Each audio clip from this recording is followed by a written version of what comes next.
யோ என்னையா சொல்றான் அவன்? ஏட்டையா எதுக்கு பிறந்திருக்காருன்னு கேட்டு சொல்றான் சார். ஆவுனா என்னடா கேட்டு சொல்லுன்ற எதா இருந்தாலும் இங்க நேரா கேள்றா. சார் நீங்க என்ன காரணத்துக்கு பிறந்திருக்கீங்க சார்? எங்களுக்கு குடும்பம் குட்டி கல்யாணம் காட்சின்னு 1008 கமிட்மெண்ட் இருக்குடா. உங்களை மாதிரி லட்சியமே எல்லாம் ஊர் சுத்திட்டு இருக்க மொட்டை பசங்களாடா நாங்க. லட்சியம்னா என்ன சார்? லட்சியம்னா தாமஸ் ஆல்வா எடிசன், ஒரு ஐசக் நியூட்டன், ஏன் அப்துல் கலாம் மாதிரி வரணும்டா. அவங்கள மாதிரி நாங்க ஏன் சார் வரணும்? நாமளா இருந்துட்டு போமே சார். Point sir. என்ன பாயிண்ட்? ஆமா சார், ஆண்டவன் எல்லாருக்குமே ஒரு கொஸ்டின் பேப்பர் கொடுத்துருக்கான். அதுக்கு நம்ம பதில் எழுதினாலே போதும். தேவையில்லாம அடுத்தவங்க கொஸ்டின் பேப்பருக்கு பதில் எழுதணும்னு வச்சுங்க, ஃபெயில் ஆகி போய் தான் சார் நிப்போம். முதல்ல நாம யாருன்னு தெரிஞ்சுக்கணும் சார். இதை தெரிஞ்சுக்காம நாட்டுல பல பேர் அடுத்தவங்க மாதிரி வரணும்னு ஆசைப்பட்டு நடு தெருல நாரி போய் திரிறாங்க சார்.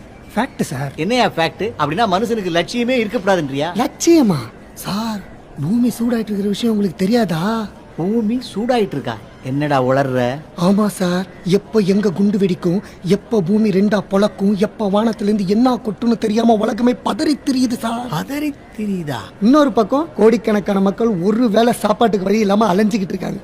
இதுக்கு ஊடால எவன் சார் லட்சியத்தை பத்தி யோசிப்பான்? தாண்டி யோசிக்கிறானே. இந்த சூழல்ல யாருக்காவது கருத்து சொன்னீங்க கடுப்பாயிடுவானுங்க சார். கடுப்பாயிடுவாங்க தான் சார். வாழ்ற காலத்துல முடிஞ்ச அளவுக்கு 4 பேருக்கு நன்மை செஞ்சுட்டு நல்லபடியா போய் சேர்றதையே பெரிய லட்சியமா வச்சுட்டு வாழ்ந்துடணும் சார். Reality sir. என்ன ரியாலிட்டி? இவனுக்கு வாழ்க்கை எதை நோக்கியா போய்கிட்டு இருக்கு? எதையோ நோக்கி ஏன் சார் நம்ம வாழ்க்கை போனோம்? அது எப்படி நம்மள நகர்த்திட்டு போதோ அதுக்கேத்த மாதிரி சந்தோஷமா நாம நகர்ந்து போயிடணும் sir. Nature of law sir. என்னையா லாலுன்னு அவங்களை ஏத்தி விட்டுட்டு இருக்க? இவங்க எல்லாம் கடைசி வரைக்கும் வாழ்க்கையில ஜெயிக்க போறதே கிடையாது. பாக்குறியா? எதுக்கு சார் ஜெயிக்கணும்? வாழ்க்கை என்ன ரேசா? இல்ல நாமளாம் என்ன குதிரைங்களா? பெருசா சம்பாதிக்கணும், பெரிய மனுஷன் ஆகணும், நான் பிறந்து இங்க விழுறோம். என்ன பொறப்புன்றது ஒரு மிகப்பெரிய அதிசயம் சார். அது உங்களுக்கும் எனக்கும் கிடைச்சிருக்கு. அது நேர்மையா வாழணும், அற்புதமா ரசிக்கணும் சார். நேர்மையெல்லாம் சரிதான்ப்பா, பணம் இல்லாம எப்படி வாழ்றது? பணம் வேணும் தான் சார். ஏதோ வாழ்றதுக்காக சம்பாதிக்கலாம், ஆனா சம்பாதிச்சுக்கிட்டே இருக்கிறதுக்காக வாழ்ந்துடக்கூடாது சார். என்னையா போட்டு உழப்புறாங்க? சுத்த பைத்தியக்கார பசங்க சார். கொஞ்ச நாள்ல எல்லாம் முத்தி மென்டல் ஹாஸ்பிட்டல்ல கிடப்பாங்க பாருங்க. பைத்தியக்காரங்க தான் சார்.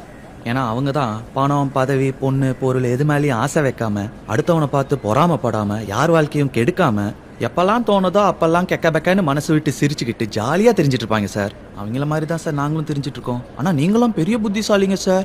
அடுத்து 20 வருஷம் கழிச்சு எப்படிலாம் செட்டில் ஆக போறோம்னு மண்டையை போட்டு கசக்கி யோசிச்சு உழைச்சு உளுத்து போய் நொந்து நூடுல்ஸ் ஆகி பிபி, சுகர், கொலஸ்ட்ரால்லாம் ஏறி போய் எதுக்கு சேர்த்து வைக்கிறோம்னே தெரியாம சேர்த்து வச்சுட்டு யாருக்குமே பிரயோஜனப்படாம அபிட் ஆயிடுவீங்களா சார்?